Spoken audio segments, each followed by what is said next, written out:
Good morning and happy Friday, LinkedIn friends, Value First Nation. Welcome to another edition of Value First AI Daily, your collaborative AI intelligence report. Here with Mr. Nico Lafakis. How you doing after an amazing day yesterday of 20 Uh, plus experts getting together, sharing knowledge? Oh man, like, it was fun. yeah, I mean, that for me, that was an insane amount of fun. I mean, getting to spend like all day uh talking to other AI experts and then also listening to experts in the field that understand like it wasn't just, and that's the thing, is like it wasn't actually like all AI. It was this thing of like, hey, here's what we do. It, like, honestly, if you missed it, it sucks, because it was a perfect example of, here's what is in place. Here's how we handle the adaptation of AI tools to what's in place. And here's how we make it effective. And here's how we actually use it to deliver value. Right. Like, it Yeah. was everything that I'm not joking. It was everything that every seminar, every other like AI seminar is not. Right. Like, we didn't talk about theoretical stuff. We didn't talk about oh, so and so said that this happens too, and it's reported that this happens, and these numbers from this place, and Kinsey says that. No, we all talked about our own personal experiences, like what we've gone through, what we've done, results that we've had and that we've seen. And I mean, like, you know we capped it off perfectly, because like between like me, Clement, and Crispy, we're just talking about like the most important factor, which is just, it's just that, like, not going by the KPIs, especially the traditional KPIs, like just letting go of attempting to measure the success and just sitting back and making it happen. Right. It's an odd thing, because like, you want to say, well, how are you supposed to like measure how successful? Like, you have to let that go, Yeah. because as soon as you let it go, what you do is you stop templating yourself. You stop trying to be like everyone else, and you start being your own brand. You start being unique, and then everybody starts following you. That's the way it works. Yeah. Like, and I mean, I and it's not even like following. It's more like, again, like, and when I say that, I just mean like in terms of your brand, in terms of your business, in terms of your organization. We talked about like using, especially now with like AI audits coming up, right? Because that's going to be like the next thing, right? And we were talking about how auditing can be something that you use as a lead catching tool, right? And that most agencies, which, of course, don't want to call themselves agencies, but most agencies tend to make people pay for that, right? When at the end of the day, that's a huge value gain, right? It's a Right. huge foot in the door type thing. So, yeah, I They'll either mean, make you pay or they don't really give you anything more than what Copilot can already do for you, like in your right. own portal. Like, oh, you got this number of these things and this number of these things. Yeah. Oh, thanks. Can I pay you $10,000 to finish this process now through what you're calling a scoping project?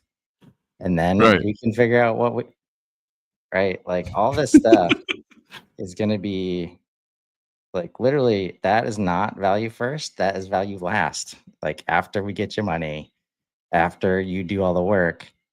And I didn't exactly know how this is the thing ultimately, like just letting go of all the structured ways. Even I learned a couple I mean I learned a lot yesterday, but the last two stages of, advocate and champions, like even I had to be like, no, stop trying to structure everything and plan everything and just show up with value and then watch other people join, which is exactly what has happened with value first. And even I was like, all right, we got to get in stages 7 and 8 and we got to figure out what the KPIs are going to be because everybody wants that. And it's like, it can't have it. That's not how it works. Right. And I didn't know how this, how I was going to be able to introduce stages. And I'm calling this up as an example of just kind of moving forward with flow and with value, a big part of what value first is trying to shift you from industrial age paradigm and serious decisions, waterfall, lead, MQL, SQL. As long as we have KPIs tied to that, we can Mhm. leverage AI effectively. Um, and because it silos our teams, it just creates all this competing forces against what AI is trying to do with with our humans and our data. And I started with, you know, okay, if it's lead MQL, if it's this life cycle stage shit, right? I'm tackling that first. Like, what does that look like? And I just was like, okay, what is the human on the other side? They're certainly not a lead. They would never call themselves a lead. What are they doing? They're in the audience, right? They're Mhm. researching, they're raising their hands. Like literally the label must apply to what the human would be like, yeah, yeah, that's me. I can identify with that word, right? And then on the back half, going beyond customer, because we take a bunch of customers for granted as soon as that label hits. And Mhm. now we have a bunch of adoption failures and like so surprise. I didn't know how I was going to be able to introduce that effectively. And here we are at the Value First Data Summit, like 8 months after I started fleshing that out. And this was how. And I think the event was different than most others because it was focused on humans, right? It's Mhm. all about getting your data and process ready for AI by understanding what the humans want on the other side, where they are in their journey, what they want at each level, the difference between individual stakeholders, managers, and executives, which a lot of people miss, right? You just try to find your one champion and just ram it in there, right? Meanwhile, that one champion's like, oh, change management. I don't know how to get all these people to, yeah. So it was awesome. Doesn't suck for you completely if you missed it because everything will be available on demand via your Value First portal. So still go ahead and register so you can get access to those resources. They will be up later today. And shout out to my man Clement. Like he's already manhandled the 8 hour recording, clipped it up into the 1 hour sets that we needed. Oh And man. we've already started bringing that into HubSpot and started, using HubSpot's AI tool set to support getting that in your hands. Um, and really excited to have that available later today. But yeah, Clement was a rock star in terms of helping make sure, everybody had what they needed Just the and everybody organization showed of it up. all too. And, it was fun, man. In under a month, we got 20 plus experts together Mhm. to spend an hour at least each to just share knowledge. And not one person, not one asked what was in it for them. Not one of them. No leads. Like, can you give me the leads? Am I going to get access to the registrants? None of that bullshit Yeah. gets in the way. Like, and that's what, when Nico says let go, that is the first thing that most companies need to let go of. Like, and I've been taking people there for a while, and hopefully people understand like collaborative AI intelligence report. Like this is very important to that part. If you can't let go of that, you're not going to be able to collaborate with AI or humans effectively, right? And when people Mhm. come to me, which we're all getting pitch slapped all over the place ahead of inbound right now. Hey, let's Yeah. get a coffee. Let's see how we can partner. Let's see where there's Let's sit synergy, down for a minute. Let's right? connect as soon as Um, you land. Like somebody messaged me yesterday. What time do you land? Let's connect. Like, are you shitting me? Are you shitting me? Are you gonna give me a ride from the fucking airport? That'd be I mean, great. Like, save me a buck. That'd be yeah, awesome. But that's otherwise, better than lead sharing. shit. No, that's Like, right. what do Like you get to the that's hotel been for? happening ever since I've shown up with content differently. Mm, Because that's a big part of the app ecosystem in HubSpot. It's like, oh, we got to find people that sell our app, so let's just throw 20% at them, and they'll be in. It doesn't work that way. And instead, I was like, yeah, I don't really sell stuff. So, but if you want to collab on content, like, let's go, let's do it. Right. in that switch, it's like when the people who have said yes, who created some damn good content on LinkedIn, just unboxing their apps. But for most, it doesn't fit in.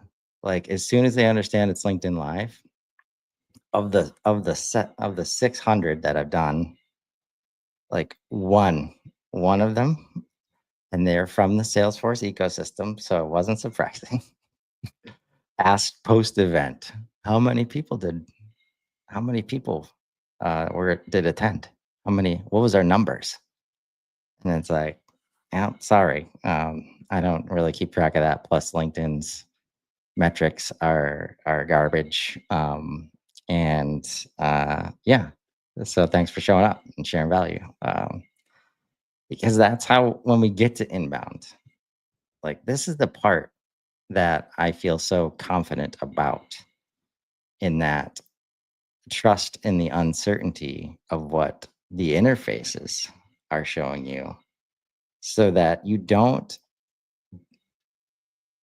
take for granted what the humans are telling you directly, right? When we get to inbound and we get all of this feedback that way more people than LinkedIn is telling us are watching, consuming content, but they've never liked, commented, done anything to show themselves, right? They're lurkers. It's like 10 to 1, like 100 to 1, the difference. And if Mhm. you can't accept and take that 10 or 100 and just forget about your metrics, like just forget about the LinkedIn metrics at that point because you know it's not real. And the second you know it's not real, and this for everybody like that's freaking out about the algorithm and impressions and all that shit, right? Like take this for an example. On Wednesday, right? We were doing this show. And sometimes when people comment on LinkedIn, they have security settings somehow that in StreamYard we cannot see their name, right? Yeah. It's called LinkedIn user. And that was from my stream, not Nico's. Like it makes way more sense when it's somebody else's stream, but it was my stream. What are the chances that the same reason StreamYard can't show it, LinkedIn doesn't show them in the data, right? Their activity as a viewer, right? Like that's why I think LinkedIn is different from every other platform. We have 3 levels of connection, right? And then everybody has their own security settings that are based on networking and, can people message me? Right. And that stuff, and they haven't built the video platform in a way that like takes all those security settings. Like there's no way, right? That's why we're seeing such a different video experience on LinkedIn. And at the same time, they're not trying to create viral videos. Right. They've said that out loud, right? So all these reasons, like if you're trying to game the algorithm, I mean, meanwhile, the tried and true stuff works like bitch about stuff. Like that's always gonna work. Like, Mhm. but yeah, man. So it was a great day yesterday. Check. We'll be sharing all the individual sessions and making sure the value continues outside of that day. We had a couple people watch all day, dude. Yeah. Like 8 hours. So there was definitely value had. And again, so appreciative to Clement for helping to put it together and all 20 plus experts that came in and just shared value. I see you got something you want to share over here. I do. You ready? Yeah. So, and not to go sideways, but it is sort of like sharing content and sharing value. Um, but we've talked about the the advent of zero cost development and the advent of abundance and like what that looks like. And so I've been trying to like piece it together for the past like month in terms of okay, what does happen? Is there this expansive economy that happens? Is there this SaaS explosion, or is there this like death to SaaS? Right. There are two mechanics that sort of that fight me on this. One is the fight forward, which is abundance.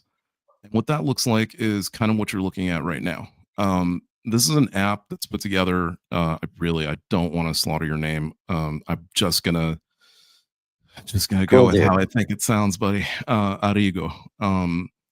And what is? I'm sorry, Arrigo Lupori, and put together a something that I was actually I've been noodling on in the background and was gonna be launching soon, which is a UI card builder. So this app that he's put together, which is called Palpaca, you can see it sits in the sidebar within HubSpot, and you click to it. You go to the UI, and you start building a new card that you need to import into HubSpot. Right. Um, I don't know the ins and outs of it, so I don't know Right. if it's going to work the exact same way as the app that I have in mind. But point being, I was like, well, HubSpot could just absorb this. So like it's kind of crazy that people are going to try to like build apps on top of the ecosystem. But then it made me like quickly understand, and I had a flashback to something, and I've talked about this a lot, where I talk about the fact that where we're headed feels and seems a lot like simulation theory. And in that sense, it made me think back to World of Warcraft, and the fact that when it was possible, like back then, it was very easy to program add-ons for that game. The code was very simple. Quote Uh, unquote mods. yes, Right. mods. Yep. Um, Now that's basically what's happening. Is more people than ever have the capability of building mods to software platforms. And when it came to World of Warcraft, these are all like different mods that you can install. Look at the numbers of installations. Now, granted, these aren't paid for. You have to Yeah. extrapolate. Okay. That So one is extrapolate that this is 7.8 million. right. That IAT one. 15,000 for one app platform. There are 15,000 mods. I think currently in the HubSpot app marketplace, if I had to be nice about it, 1,000, maybe, maybe more, Oh, there's like maybe less. almost 2,000 apps at this point, Okay, 2,000. but most of So, them are not built for HubSpot. right, I was going Right. to say most of those are third party. A lot of them are just integrations, right? They're Yeah. not actual like apps in the sense of what we're talking about here. Like this is an That's actual app within the yeah. CRM, right? And this is what you're going to see more of. You're Yep. going to see 15 to 20,000 of these things that all handle all of those super annoying problems. And when you say like, oh, but this is a app, card builder, and it's why would you build another one? Because mine's going to be different. I have a difference in my mind that this card builder is not going to have. It doesn't matter how advanced they get. There's something I'm thinking of that they'd have to be in my head to understand it. It'd be amazing if they do it. I'll give up if I see it, but they probably won't. So, could be that you have a business that's like, I don't know, specific to medical. And so you only want medical cards. You don't want all the other stuff. And you don't want to have to sit there and figure it out. Okay, well, maybe now my app, includes like 500 different like pre-made medical cards that like other medical offices use and everybody's, signed off on and all that kind of stuff, right? Or maybe it's for legal or whatever it is. It could be a styling thing. It doesn't matter. How many versions of website builders are there? How many different recipes for apple pie are there? Right. Like I can keep doing this week after week, right? But at the end of the day, I hope you guys understand. Like that's where I came to. I was like, shit, the economy is going to explode. Because if this what 15-year-old game, yeah, roughly 15-year-old game is still supporting 15,000 different apps, right? Yeah, I think the app ecosystem is going to be. I can't imagine what that looks like if you extrapolated Right. that across HubSpot, Mongo, Salesforce, like all the way across the SaaS ecosystem, because it's not even CRMs. Like, just keep going. Like Right. Windows, MS Office, like any app that allows for some type of add-on is about to see Right. a whole new like ecosystem of stuff. And the ones that like can act like an operating system, I think there's a mass consolidation of SaaS because of this principle of, you know, HubSpot has to build their platform in a way that is much different than what we're used to, more like the games where it's all open. And that's Mhm. where like there is a ton of value being created in the world for entertainment like reasons when people are communities just show up and make games better because they can and they want to, not because anybody's paying them to do it. Right. Like, and now HubSpot is making that possible. Somebody just sent me an app and they've been posting about it on LinkedIn. And I was like, the usual spiel is like, if this is just for you, great. If you are going to try and sell it, I advise against it because you will not make it to market fast enough and it will be hard. And he was like, yeah, I was just making it for me and just sharing the knowledge. And I'm like, that's it, man. Like, Mm. that's what we're going to see, an explosion of that. And HubSpot has to build in a very specific way, like to allow for it. Um, like almost accepting like the HubSpot everywhere thing that they've talked about, right? It can be here, it can be it can be here in HubSpot, it can be there in your place. Like we don't care. That level of like transparent and like not necessarily, I'm sure I'm not open source necessarily, but that kind of model where it's like develop wherever you want. Like that Right. foundation is required to have everybody build on your platform. Like, right? Yeah. And that's like this transparent, like nobody's trying to make money off of every single transaction. And that's when development and creativity and just explosion, right? And it's so beautiful to watch right now. And that's why I think 17,000, from the Martech map comes down to like 100 or 200 over the Mhm. next couple years because you've also got Microsoft's, Google's, the LLMs like joining from this perspective that's never existed before.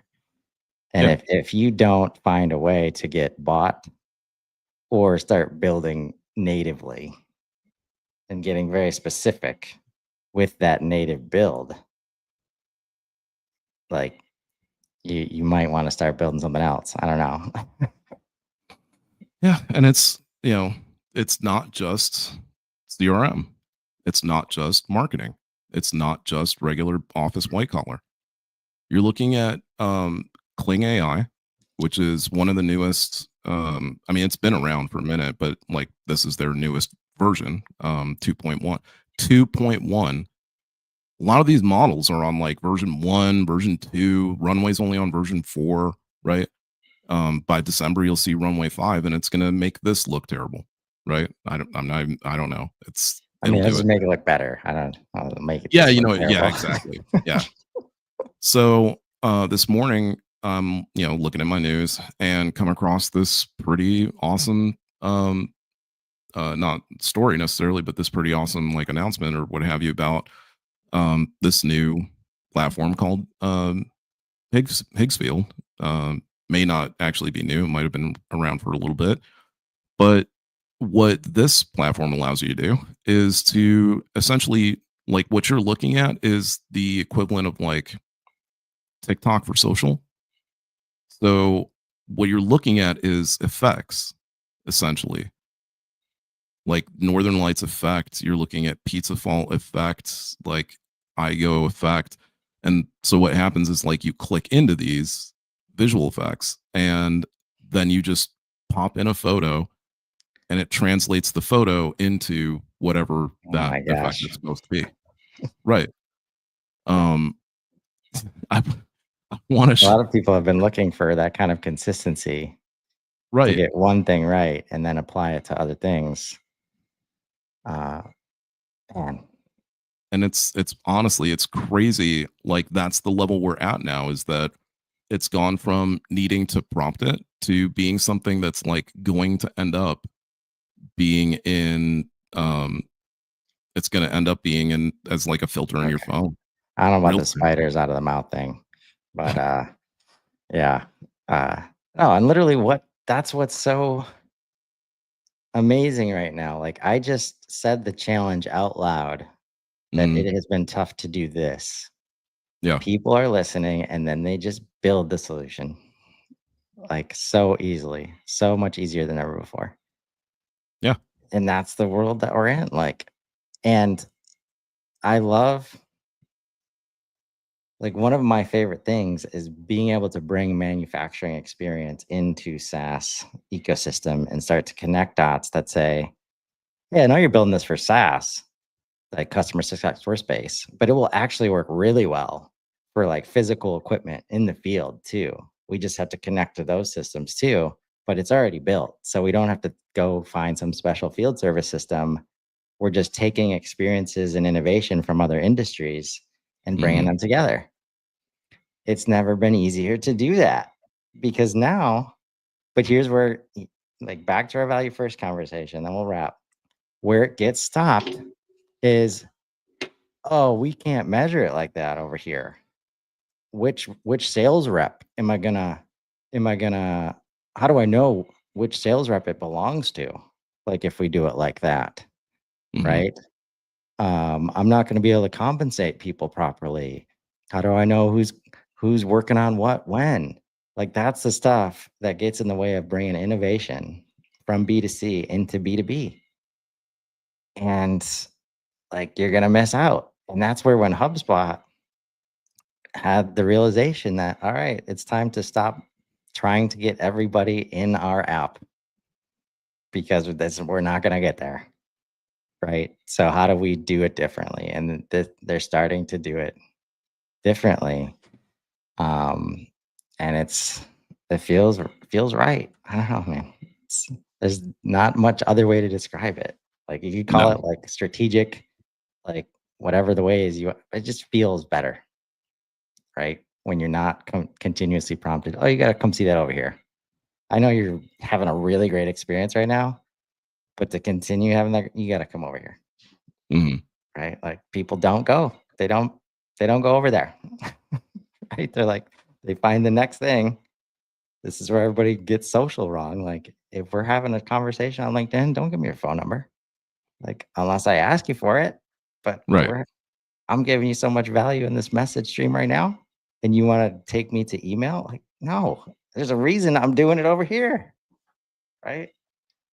Oh man, we're already at time. I gotta wrap I up. know. I know. And we're gonna find a way to keep doing this show next week. Nico and I have been going back and forth on ideas, but yeah, I think so we stick can. with us. Everybody have a great weekend, and we'll see you next time. See you guys.